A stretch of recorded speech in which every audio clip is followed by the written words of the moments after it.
Okay, are we social? We are social distancing. Sort of. Coronavirus. Okay, anyway, here's what I wanted to talk to you about, right? I want to talk to you about cancel culture because we've been having a lot of that happening, right? And I want to read these tweets for you before we actually get into the topic. Because I know you haven't heard about what happened and why Zozi might be getting cancelled. So Miss SA, Miss World, an entire Zozibini might be getting cancelled. You cannot cancel Zozi. Okay, let me tell you why they want to cancel her. Yeah. So I'm going to read you some of the tweets, okay? She's apologizing for some old tweets that she posted when she was younger. Here's what she had said. Yeah.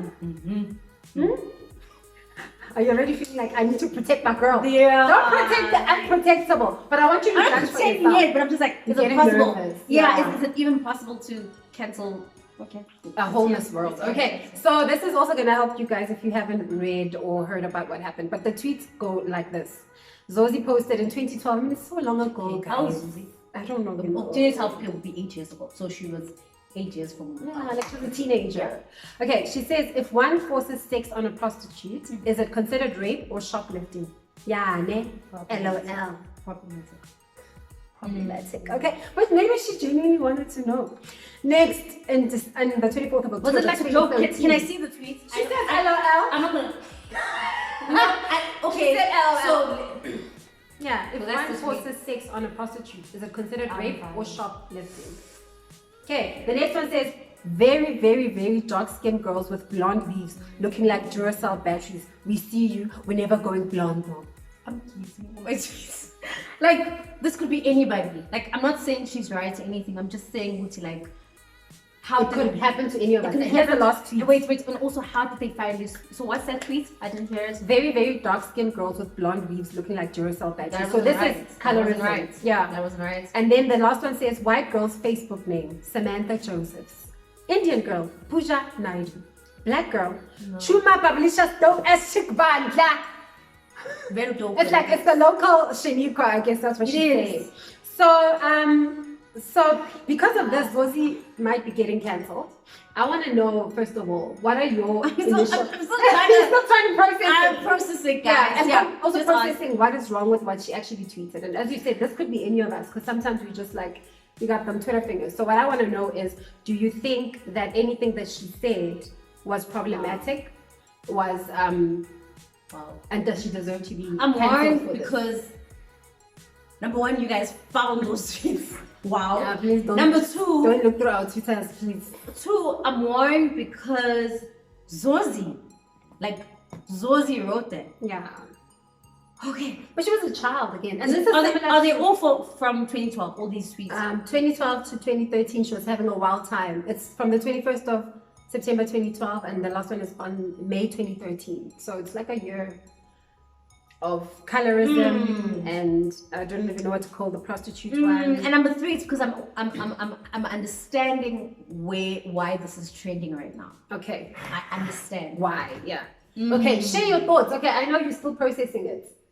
But which one of those tweets stood out to you and made you feel like, all of them? How can you say this? All of them. But especially the first two. The third one, I mean, it's just funny. I mean, that should be said by a comedian, and we will laugh. Yeah. So it's akin to saying like the Black Americans' names. Yeah, like Shaniqua, all of that. So that one, I'm just like, okay, yeah. But the first two are problematic. Yeah. They're problematic because obviously, women's rights, women's rights, period. Yeah.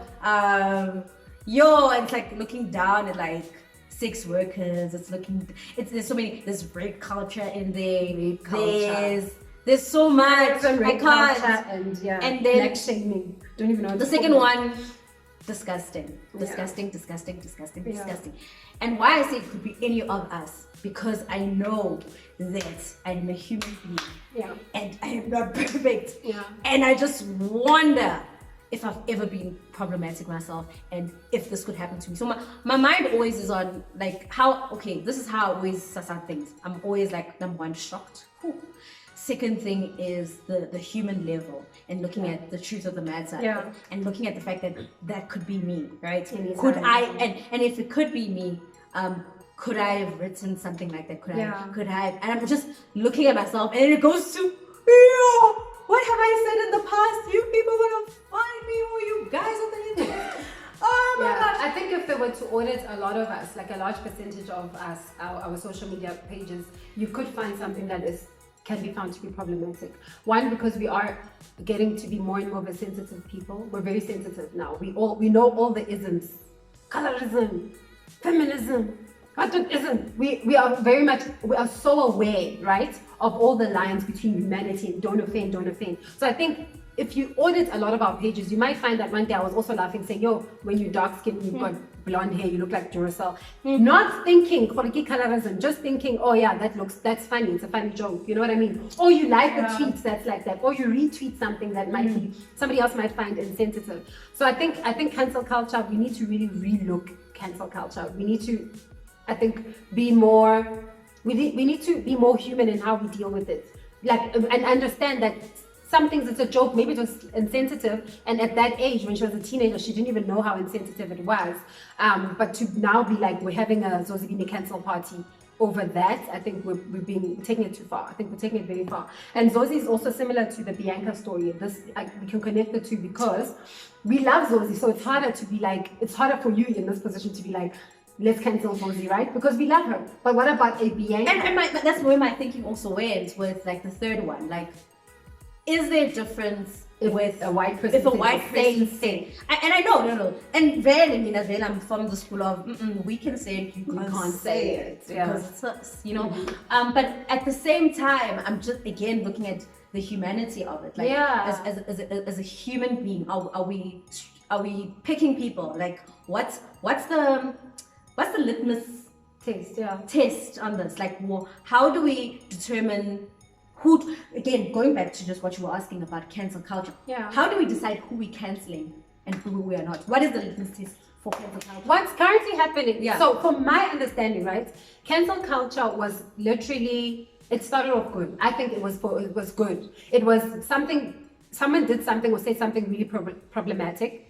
They needed to be schooled on how problematic what they said was, and if they didn't apologize or what they did, like if they did, like R. Kelly, you know, if somebody did something like R. Kelly, he thinks he's not wrong for what he's done, and the justice system hasn't played its part, and he's not in jail, and all of that stuff.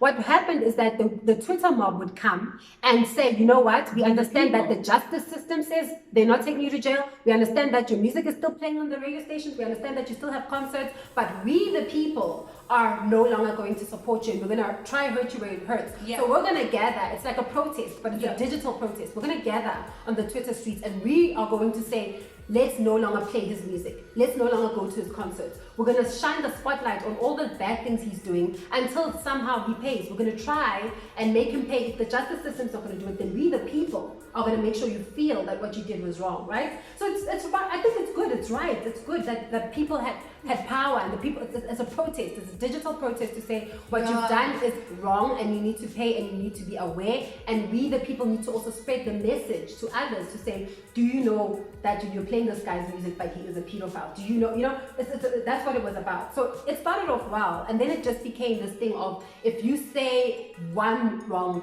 thing, or if you say something and if one person is offended by anything you say, then you can now get cancelled. And I think we've abused it. We've abused cancel culture, and we're changing it, and it's losing its power because we are abusing it, and we're changing it from being something that's so powerful, where we as people have the power to protest, you know, as like a global protest online. It's got so much power and value. It's now just got a place. It's got a very important place in society in the digital age that we're in. But now we're taking away all its power, because every day we wake up, if you check Twitter, this week Lerato Khanyaho was getting cancelled, then the following day she was rising, then the next day Somizi was getting cancelled, then the following day he was rising, and today Zozibini is getting cancelled. So it's losing its power. You know, it's losing what it was intended for. It was not intended to be something where if you're upset at someone or you think they shouldn't be in the spotlight anymore, you can just be like, we're cancelling you. You know what I mean? And so there is no litmus test now. It's just, if I'm offended, I'm going to start tweeting. I'm worried because I get it. I'm always part of that makes sense to me. And things that I'm passionate about, like mute R. Kelly. Mute, yeah, that's what it was about. It was mute. You know, I 100%. There's a lot of also other things that I learned from hashtag whoever must fall, Durban must fall, because then I look at the fact that I never thought of that. So there is a place for it. It's you know, a teachable but I'm moment, worried about what we are sensitive to, right? And how subjective sometimes those sensitivities are, right? Yeah. So for instance, I must fall because I'm not a vegan or whatever. Yeah, you know what I mean? It's literally that. It's like, you eat meat, you should. Yeah, and I'm thinking about the to controls. I'm thinking about the controls of thought. I'm thinking about the controls of just my tweets, because we're so sensitized. I was on Twitter. I just might even just talking here. I'm thinking myself, oh my gosh, am I gonna? We can't be unfiltered because you can't for saying so, it's wrong. So again, what is the litmus test? One and two. Are we? How do we determine? Who are we choosing here? And after we cancel them, what does that mean? What does canceling somebody literally mean? Like, I'm not. And now look, I'm looking at things like, okay, how we cancel them? We mute. It made sense. All of those things. People were coming together and saying, if you know R. Kelly is performing at a particular place, let us know so that those in that community can go and march and say we don't want him here. And people literally stopped his shows. They stopped playing his music. They requested radio stations to stop playing it. He felt it. That cancel culture worked, and especially because it was a justice issue. It was not just you're just offending a person. It's an issue where justice must be served and it's not being served. So we, the people, will take our power, you know. Now, literally, some of Bianca's tweets as well. So Bianca wanted to be a Miss SA, one of the Miss SA entrants, and she went online to enter Miss SA online. They had this whole online thing. And they took out some of her tweets. And I think also we were being slightly sensitive, I think we were being too sensitive with some of the things she said.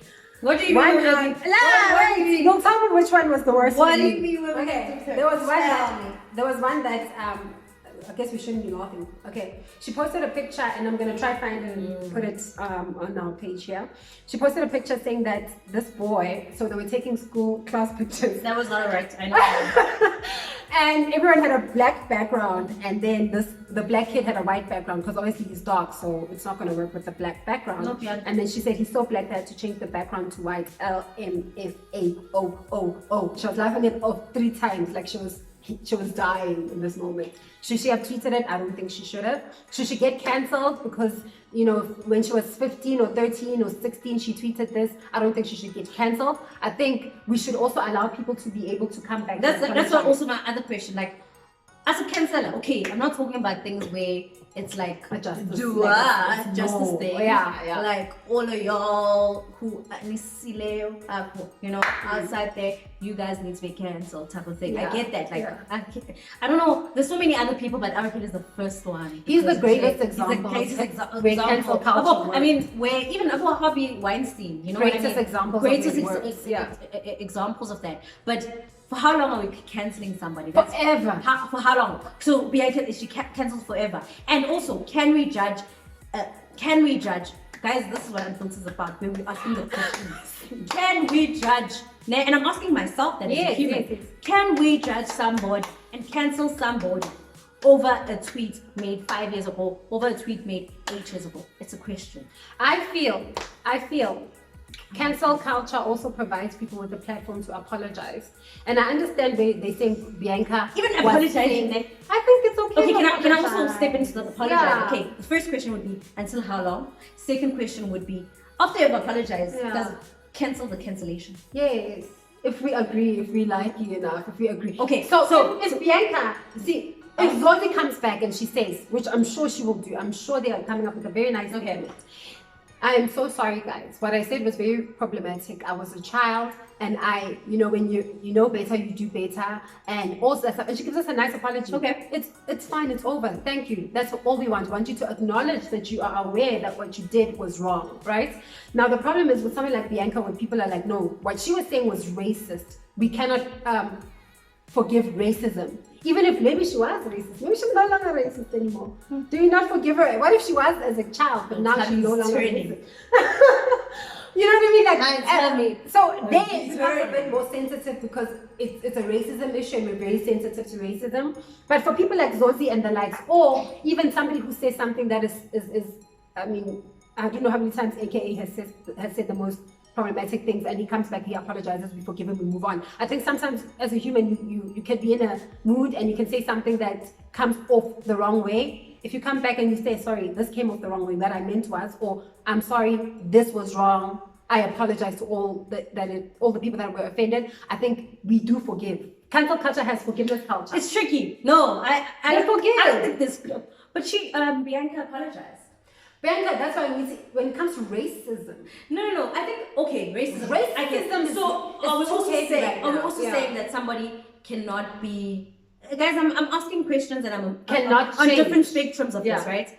Is one, can somebody not change? And two, are we also saying Uguti, an apology, right, means that somebody has changed? Or are we saying that even if they apologize, there's levels to this, so there's like racism, because my question would be, what if now Akili comes through and it's like, you said? I'm sorry. And then it's a nice song, right? I'm sorry. Oh, I'm sorry. Because I love your song. That's what he does. That's what he does. Because he writes songs on all the nonsense he's done. You know what I mean? Yeah. Even Fiesta, maybe. But because that guy is problematic. So if he apologizes, do we forgive him? Right? No, if we don't feel it's justified, we don't forgive. What about KFC girl? Bianca. What about tell me about the KFC story. Sorry, the her name. I don't want to say people's names. Just I'm tired. Just say it's what's her name, the journalist Anele, the one that was making fun of the KFC couple.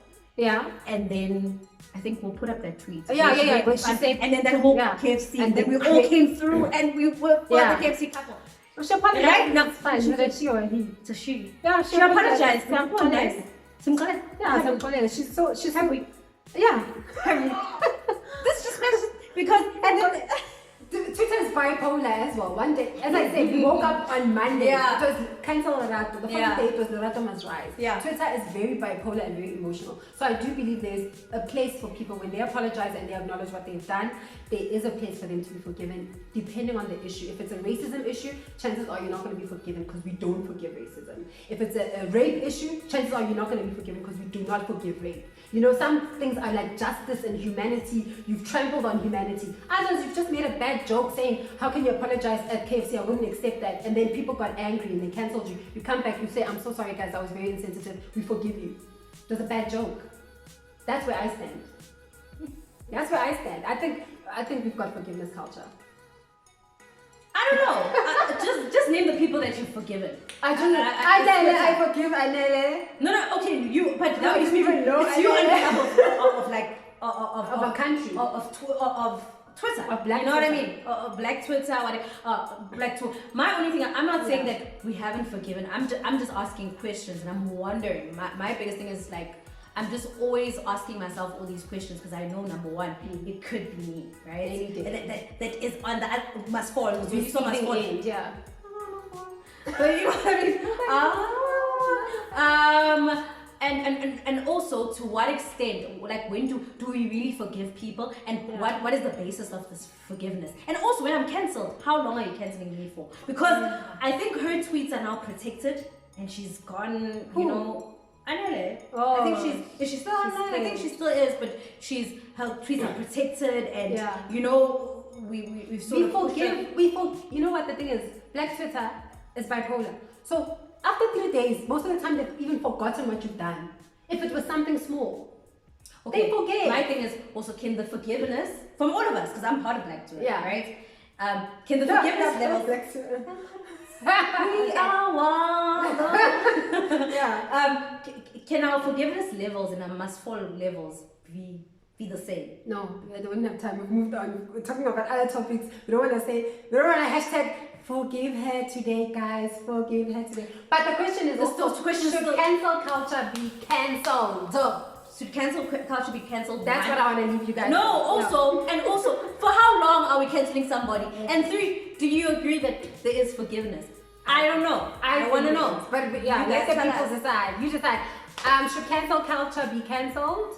And should we have forgiveness culture? which I think we do have. But anyway, you guys let us know. That's my closing statement. Huh? I don't know. We don't know. Okay, that's it. Let us know if you think cancel culture should be cancelled. Let us know in the comments below. Subscribe, like, share. Let us know what other topics you'd like us to talk about. And let us know if you like Zolisa's song about forgiveness from Arkeli. Thank you guys for tuning in. Bye guys.